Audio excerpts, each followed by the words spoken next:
Alrighty guys, welcome back to the next instructional video for the logging instructional series. In this one we're going to be going over the Hydra, which is a stroker delimber. So this machine's purpose is similar to the processor. It's used for deciding lengths as well as removing limbs off of the trees. So I have a nice handy little pile of trees sitting right here that we can work with today. I basically just want to cover how it works because a lot of people had questions about how it actually operates. So in real life, this is a little different obviously in this game because we can't really do a lot of the things we'd like to do. In real life, the purpose of this is, I will get inside it here so you can see.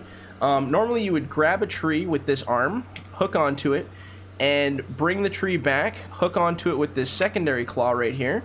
After it grips it, you can then usually slide down the tree to remove the limbs back and forth and clean it up.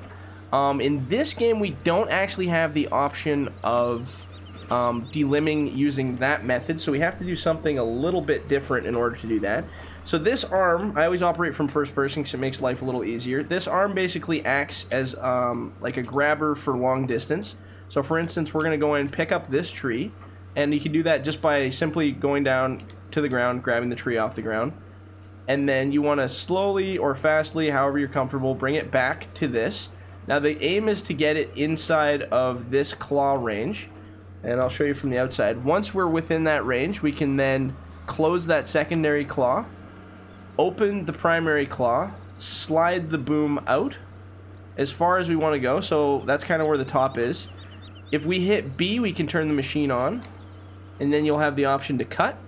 Once it cuts, it'll remove all the limbs off of the tree automatically. Then we can slide this back down, grab, open the back claw, and now you have control of actually controlling where it's going to go. So in this case, I'm going to tilt.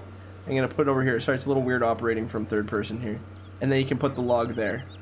Now, it has a max range. I don't actually have the ranges of what lengths it's cutting to, so you guys can be the judges of how far you want to cut logs out.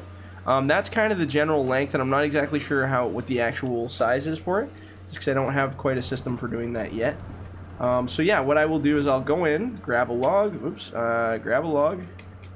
I don't know if I can actually grab the log, there we go. Slide it back, and like I said, if you need to, you can tip the boom up and down to kind of find the medium point for getting it in that claw. Close that primary claw, open, secondary, slide down, and then turn on your cutter. If I can turn on my cutter, my joystick's got an issue there. There we go. Then slide it back.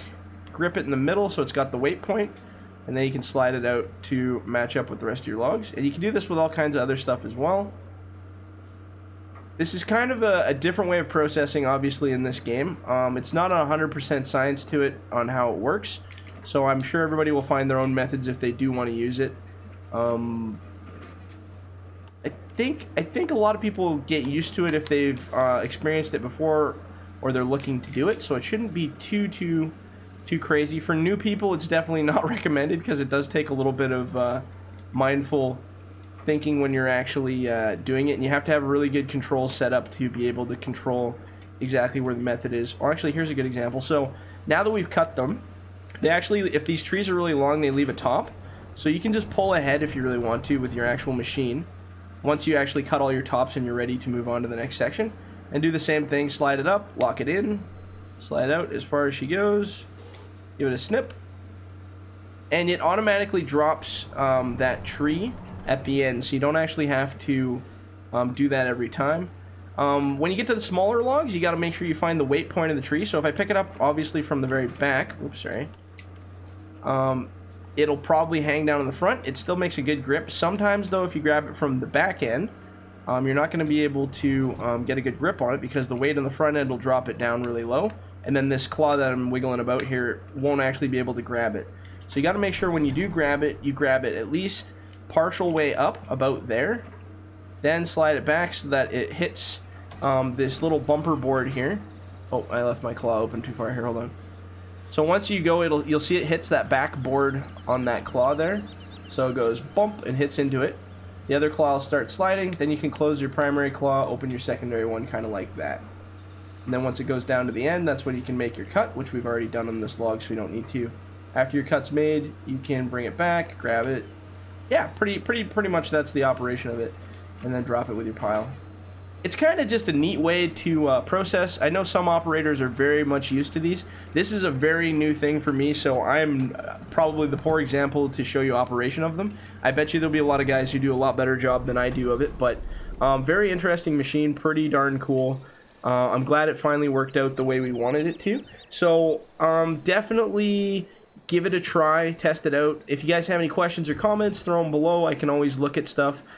These machines are constantly changing, so you never know what'll happen to it. But for the time being, that's kind of the basic instruction for operating it. So yeah, thanks for watching, and we'll catch you on the next instructional video.